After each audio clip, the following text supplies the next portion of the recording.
I'm Dr. Craig Alter.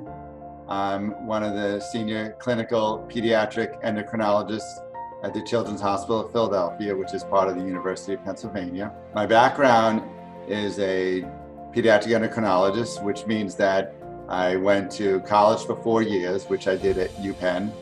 Then I did 4 years at Harvard Medical School with a joint program with MIT. And then I did 3 years of pediatric residency that was at Boston Children's Hospital. After that, to become an endocrinologist, I did fellowship training, which I did at the Children's Hospital of Philadelphia, where I currently work.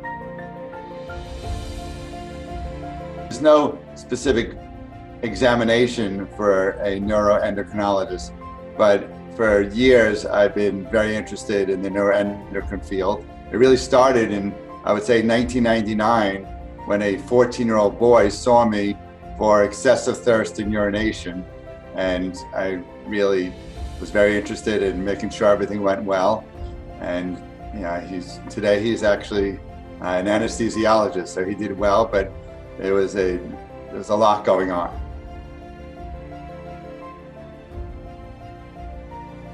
You may have had this condition for many years, but it's not like you went to a course on what is involved within the pituitary gland. I think it's a great opportunity for you to ask questions that you maybe never asked your provider.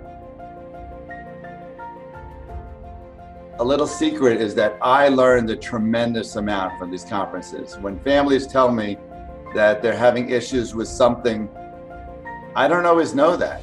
And it could be something financial, it could be something about school, it could be something about work.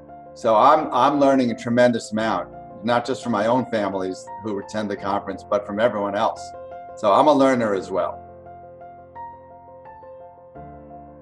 Well, I think that when you go to a conference that's family-centered, you get some families that raise their hand sort of every 5 minutes, and other families that stay quiet. Don't be intimidated by that. There are also more quiet ways to ask questions. You could approach the speakers separately.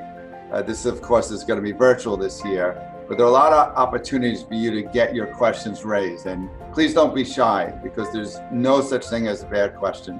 If you have a question, there's a high likelihood that someone else is thinking, I was thinking the same thing, not just the person who's raising their hand all the time.